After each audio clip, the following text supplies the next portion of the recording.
80 زخم آئے تھے، 80 زخم آئے تھے مولا کائنات کے ہاتھ پر، سینے پر، پیٹ پر، بازو پر، قدموں پر، سر پر، سب ملا کر کے 80 زخم تھے۔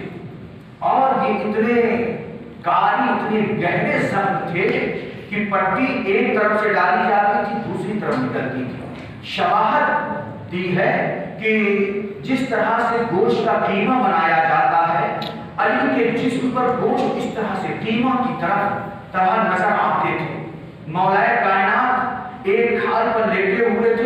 نبی اکرم جنگ احد کے بعد مولا کائنات کی عیادت کے لیے گئے، دیکھا علی زخموں کی وجہ سے تڑپ رہے ہیں۔ نبی اکرم نے دیکھنا، برداشت نہ ہوا، نبی اکرم رونے لگے، نبی کی آنکھوں سے آنسو ٹپکنے لگے، اور روتے ہوئے نبی اکرم نے فرمایا ان رجلا یصیبہ ھذا فی اللہ، اس شخص کو، اس مرد کو یہ جو زخم آیا ہے اللہ کی راہ میں آیا ہے۔ فاطمہ زہرا نے کہا ہے مقبوضا فی ذات اللہ، ہر طرح کی مصیبت، ہر طرح کی رنج، ہر طرح کی تکلیف، ہر طرح کی مشقت کو علی راہ خدا میں برداشت کرتے تھے۔ نبی اکرم نے دیکھا تو بے ساختہ زبان سے نکلا اس مرد کو، اس شخص کو جو زخم آیا ہے راہ خدا میں آیا ہے، انہ لحق علی اللہ، اس شخص کا اللہ کی گردن پر حق ہے، یفعل بہ ویفعل، کہ اللہ علی کو یہ عطا کرے، علی کو یہ دے، علی کو یہ دے، یعنی علی کا حق اللہ کی گردن پر ہے۔ ہوتا کیا ہے؟ اللہ کا حق بندوں کی گردن پر ہے، لیکن نبی اکرم نے یہاں پہ کیا فرمایا؟ لحق علی اللہ ہے، علی کا حق اللہ کی گردن پہ ہے کہ علی کو تمام فضائل و کمالات سے نوازے، جو کچھ بھی چاہے اللہ علی کو دے، پھر بھی کم ہے۔ جو علی نے دین خدا میں اللہ کی خاطر، ذات پروردگار کی خاطر جو زحمت کی ہے، جب نبی اکرم نے یہ جملہ کہا تو مولا کائنات جب کہ تڑپ رہے تھے زخم کی وجہ سے، مولا کائنات نے کہا یا رسول اللہ ہمارے ماں باپ آپ پر فدا ہو جائیں، ہمارے ماں باپ آپ پر فدا ہو جائیں۔ اللہ نے مجھ کو توفیق دی کہ میں نے نہ دشمن کی طرف کبھی پیٹھ کی ہے، پیٹھ دکھائی ہے دشمن کو، اور نہ ہی میں میدان سے کبھی بھاگا۔ شکر ادا کر رہے ہیں۔ اور پھر اس کے بعد مولا کائنات کہتے ہیں اے اللہ کے رسول، میرے ماں باپ آپ پر فدا ہو جائیں، فیض شہادت سے کیوں میں محروم رہا، فیض شہادت سے کیوں میں محروم رہا۔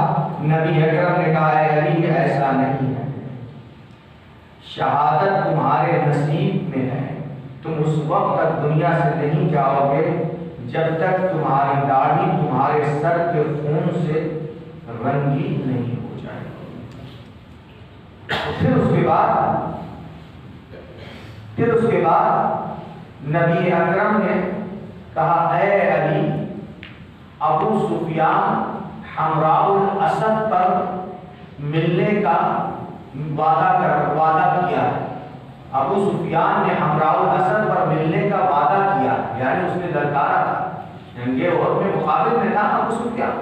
تو مولا کائنات فرماتے ہیں اے اللہ کے رسول، اگر میرے جسم پر اس سے بھی زیادہ زخم آئے، اس سے بھی زیادہ میں زخمی ہو جاؤں، اتنا زخمی ہو جاؤں، اتنا زخمی ہو جاؤں کہ میں اپنے قدموں سے چل نہ سکوں، مجھ کو کاندھے پہ لے جایا جائے تو بھی میں آپ کی نصرت سے گریز نہیں کروں گا۔ یعنی اشارہ یہ دیا کہ میں حاضر ہوں، میں تیار ہوں۔ جب مولا کائنات نے یہ جملہ کہا، آیت نازل ہوئی۔ کیا آیت نازل ہوئی؟ من ای نبی، کچھ ایسے بھی نبی ہیں، من نبی، کچھ ایسے بھی انبیاء ہیں کہ قاتل معاہ ربیون کثیر، کچھ مردان خدا ایسے ہیں کہ جو نبی کی رکاب میں جنگ لڑتے ہیں، اور راہ خدا میں جو ان کے اوپر تکلیف آتی ہے، جو ان کے اوپر زخم آتے ہیں، فما وہنوا لما اصابہم فی سبیل اللہ، ان کے اوپر جو زخم آتا ہے، جو تکلیفیں آتی ہیں، اس کی وجہ سے ان کے اندر نہ سستی آئی، وما ضعفوا، نہ وہ کمزور ہوئے، وما استکانوا، اور نہ ہی ذلت کا مظاہرہ کیا۔ یہ آیت مولا کائنات کی شان میں نازل ہوئی ہے۔ صلوات پڑھ پر محمد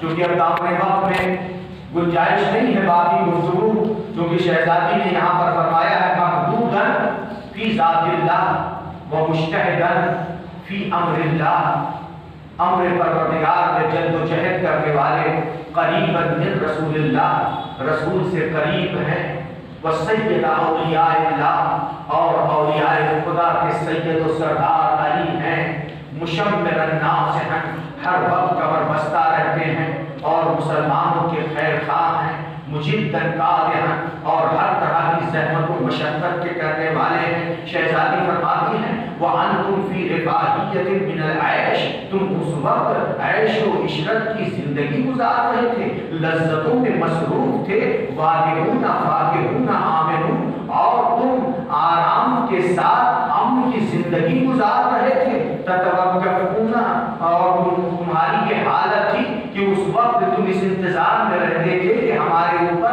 مصیبت آئے، ہمارے اوپر بلا نازل ہو جائے، تم اس کا انتظار کرتے تھے۔ شہزادی نے فرمایا ہے، یعنی شہزادی نے یہ بتا دیا ہے کہ اس کے حقدار، اس خلافت کے حقدار علی ابن ابی طالب ہیں، وہ خلافت تک پہنچنے کا حق رکھتا ہے جس نے نبی کی اس طرح سے مدد کی ہے، جو نبی کا جانثار تھا، جو نبی کا یار و مددگار تھا۔ تم نہیں، یہ جو آگ اور لکڑی لے کر اکٹھا ہوئے اور آنے کے بعد فاطمہ زہرا کے گھر میں آگ لگا دیتے ہیں، فاطمہ کی پسلیاں ٹوٹی،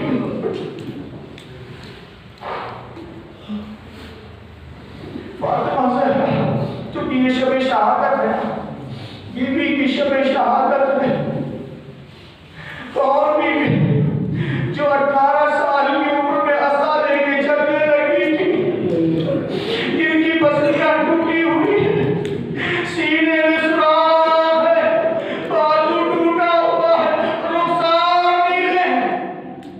امام جعفر صادق علیہ السلام نے مفصل سے فرمایا، اے مفصل تمہیں معلوم ہے کیل کے متعلق چھٹے امام کہتے ہیں مفصل تمہیں معلوم ہے کیل نے کیا کیا، جو میری مادر گرامی کے سینے میں کیل چپی تھی۔ فرماتے ہیں جب میری مادر گرامی سانس لیتی تھی تو تازہ خون ٹپکنے لگتا تھا۔ اسما بنت عمیس کہتی ہے میں بار بار کپڑے کی پٹی دیکھتی تھی اور خون سے بھر جاتی تھی۔ سبحان اللہ